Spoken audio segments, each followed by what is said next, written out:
Mister beast और haunted jail. दोस्तों, अगर आप YouTube पर वीडियोस देखते हैं तो आप मिस्टर बीस्ट को तो जरूर जानते होंगे। इनफैक्ट आप ये भी जानते होंगे कि मिस्टर बीस्ट अपनी वीडियोस में अलग अलग चैलेंजेस करता है। लेकिन 2019 में अपने नए YouTube वीडियो के लिए दुनिया के टॉप यूट्यूबर मिस्टर बीस्ट उर्फ जिमी डोनाल्डसन ने सोचा कि इस बार कुछ अलग किया जाए।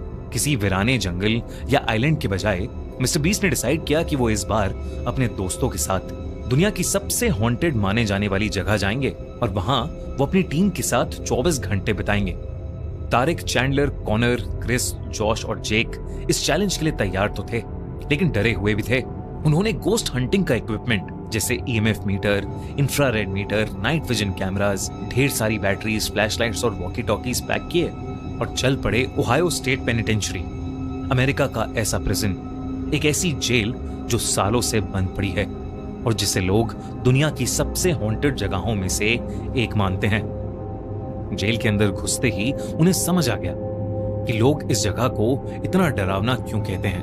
2.5 लाख स्क्वायर फीट में फैला हुआ 6th फ्लोर का यह बड़ा सा प्रिजन 100 जेल सेल्स के साथ बेहद डरावना लग रहा था। वहां के गार्ड ने उन्हें बताया कि उस जेल में 1930s में एक आग लगने के बाद 300 कैदियों की मौत हो गई थी और कई कैदी तो उस जेल में आपस में लड़ते लड़ते ही मर गए और कईयों ने खुद को ही मार डाला। कहते हैं कि उनमें से कई कैदियों की आत्माएं आज भी उस जेल में भटकती हैं। बल्कि उस गार्ड ने बताया कि उसने खुद कई बार जेल में अदृश्य शक्तियों को महसूस किया है। बल्कि एक जेल जहां कैदियों को अकेले रखा जाता था, वहां तो उसके एक साथी गार्ड की भी जान चली गई थी। उन्होंने उन सबको चेतावनी दी कि कोई भी एक दूसरे से अलग ना हो और कोई किसी तरह का उल्टा सीधा मजाक ना करे। और उसने कहा कि उस जेल के अंदर एक हॉस्पिटल और चर्च भी है जहां उन्हें भूल कर भी नहीं जाना चाहिए। मिस्टर बीस्ट और उनकी टीम ये सब बातें सुनकर थोड़ा घबरा तो गए थे, लेकिन फिर भी वो हिम्मत करके अपना कैमरा लिए अंदर चले गए। उनका मकसद था ये देखना कि वहां सच में आत्माएं हैं या नहीं, और अगर आत्माएं हैं तो उस जगह पर 24 घंटे बिताने का चैलेंज पूरा करना। जब उन्होंने अंदर जाकर अपने पैरानॉर्मल डिवाइसेस ऑन किए तो एकदम से बीप की आवाज आई और उनके EMF मीटर पर लाइट्स ब्लिंक करने लगी, जिसका मतलब था कि स्पिरिट्स उनके आसपास थीं। सब थोड़ा सा डर गए। प्रिजन के एक पार्ट को देखने के बाद वो मेन हॉल तक पहुंचे और अपना बेस कैंप वहां बना लिया, क्योंकि वो काफी बड़ा था और एंट्रेंस के पास भी था। फिर मिस्टर बीस्ट ने कहा कि उन्हें वापस अलग अलग होकर उस जगह को फिर से देखना चाहिए। डिसाइड हुआ कि चैंडलर, मिस्टर बीस्ट और जॉश हॉस्पिटल को एक्सप्लोर करेंगे और क्रिस, जेक, कॉनर और तारिक सॉलिटरी कन्फाइनमेंट को, वही जेल जहां कैदियों को अकेले बंद करके रखा जाता था। मिस्टर बीस्ट, चैंडलर और जॉश हॉस्पिटल की पुरानी लोहे की सीढ़ियों पर चढ़कर उसके कॉरिडोर में अपने EMF मीटर के साथ चलते हुए वीडियो रिकॉर्ड कर रहे थे। तभी उन्हें वहां एक कमरे में टेबल और एक पोस्टर का कटआउट दिखा जो एक पॉपुलर फिल्म का था। ये देख के वो दोनों उन मूवीज पर जोक करने लगे। तभी एकदम से चैंडलर के हाथ में जो EMF था उसकी लाइट ब्लिंक करने लगी और उसी मोमेंट पर मिस्टर बीस्ट को ऐसा लगा कि जैसे कहीं से कोई जोर का सायरन बज रहा हो। ये बात काफी अजीब थी क्योंकि वहां कोई एक्टिव सायरन नहीं था और तो और चैंडलर और जॉश को कुछ सुनाई भी नहीं दिया। जब मिस्टर बीस्ट ने उनके EMF को उस सायरन की तरफ पॉइंट किया तो वो और ज्यादा तेजी से जल बुझ होने लगा। वो लोग उस सायरन की सोर्स की तरफ जाने लगे। EMF मीटर और तेजी से ब्लिंक करने लगा था और एकदम से एक खुले कमरे के पास आकर EMF मीटर बिना रुके फ्लिकर करने लगा। जैसे ही मिस्टर बीस्ट ने कमरे के अंदर जाने की कोशिश की तो मिस्टर बीस्ट का सर भारी होने लगा, उसे चक्कर से आने लगे। इसलिए मिस्टर बीस्ट बाहर आ गया, पर मिस्टर बीस्ट को याद था कि सायरन की आवाज थोड़ा और पीछे से आई थी। वो उसकी तरफ बढ़ने लगा। उन तीनों को रियलाइज हुआ कि वो इतनी देर घूमने के बाद एक सर्कल में ही घूम रहे हैं, जो कि बहुत अनयूजुअल था क्योंकि उन्हें याद था कि वो बार बार एक दूसरा रास्ता ले रहे हैं। वहीं तारिक, क्रिस, जेक और कॉनर सॉलिटरी कन्फाइनमेंट ब्लॉक के अंदर थे। ये वो जगह थी जहां कैदियों को बिना पानी और खाने के अकेले तड़पता हुआ छोड़ दिया जाता था। वो लोग नाइट विजन इंफ्रारेड कैमरा लेकर एक हॉन्टेड हॉटस्पॉट पर पहुंचे, जहां उन्होंने गार्ड से उन आत्माओं को किसी को नोचने और एक गार्ड को जान से मारने की कहानी सुनी थी।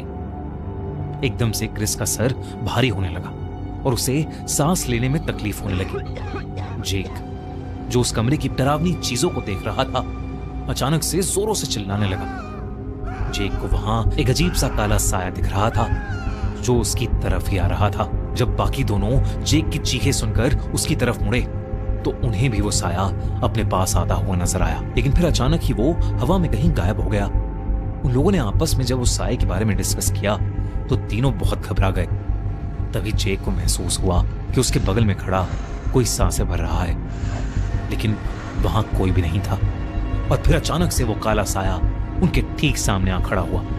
उसे देखते ही वो तीनों चिल्लाते हुए वहां से भागे और वॉकी टॉकीज पर अपनी टीम को डरते हुए ये बात बताने लगे। मिस्टर बीस्ट, चैंडलर और जॉश ने उनकी बातें सुनी, लेकिन उन्हें लगा कि वो लोग मिस्टर बीस्ट के साथ कोई प्रैंक कर रहे हैं और उन्हें डराने की कोशिश कर रहे हैं। और फिर उनके बीच में बात करते करते ही उस वॉकी टॉकी से एक बहुत ही ज्यादा अजीब सी आवाज सुनाई दी और वॉकी टॉकी बंद हो गया। उस जेल में एक पुराना चर्च भी बना हुआ था। मिस्टर बीस्ट ने सोचा कि अब वो बस उस चर्च को देखेंगे और उस जगह से निकल जाएंगे, क्योंकि अब मिस्टर बीस्ट को अपने दोस्तों की भी थोड़ी चिंता हो रही थी। वो चर्च पहले एग्जीक्यूशन हॉल हुआ करता था, मतलब एक ऐसी जगह जहां लोगों को फांसी देकर मारा जाता था। कहते हैं कि उनमें से कई लोग जिनकी फांसी हुई है, उनकी आत्माएं आज भी उस चर्च के एरिया में भटकती हैं। मिस्टर बीस्ट वहां प्रीस्ट की एक्टिंग करते हुए चैंडलर को सीट पर बिठाकर उसे वहां आने के लिए थैंक यू कहकर उस जगह को हॉन्टेड होने की बात करने लगा। तभी एकदम से उसका वॉकी फिर से बजने लगा, लेकिन वॉकी टॉकी पर इस बार क्रिस उसकी लोकेशन पूछ रहा था। मिस्टर बीस्ट ने मजाक किया और अपनी लोकेशन बता दी, लेकिन तभी वॉकी टॉकी पर एक अजीब सी डिस्टर्बेंस आई और फिर उसे ऐसा लगा कि जैसे कोई औरत उस वॉकी टॉकी पर कुछ बोल रही है। जब उन तीनों ने ध्यान से सुना तो उस वॉकी टॉकी से एक औरत के बोलने की आवाज आई, इट्स रेनिंग आउटसाइड, यानी बाहर बारिश हो रही है। और यह आवाज उन तीनों को नॉर्मल औरत की नहीं लग रही थी, बल्कि बेहद डरावनी लग रही थी। बल्कि चैंडलर को तो ऐसा लग रहा था कि जैसे वो औरत एक अजीब ढंग से हंस भी रही है। और फिर अचानक ही वो आवाज आनी बंद हो गई। उन तीनों को समझ नहीं आ रहा था कि उनके साथ अभी क्या हुआ, तो वो वहां से निकलकर वापस मेन हॉल की तरफ अपने बेस कैंप चले गए। लेकिन तभी उन्होंने नोटिस किया कि बाहर तेज बारिश शुरू हो गई है और बिजली कड़कने की आवाजें भी आ रही हैं। चैंडलर और जॉश तो काफी डर गए थे, लेकिन मिस्टर बीस्ट को ये सब देखकर मजा आ रहा था और मिस्टर बीस्ट के दिमाग में कुछ और ही चल रहा था। क्या चल रहा था मिस्टर बीस्ट के दिमाग में और क्या हुआ मिस्टर बीस्ट के दोस्तों के साथ जिन्हें वो काला साया दिखा था,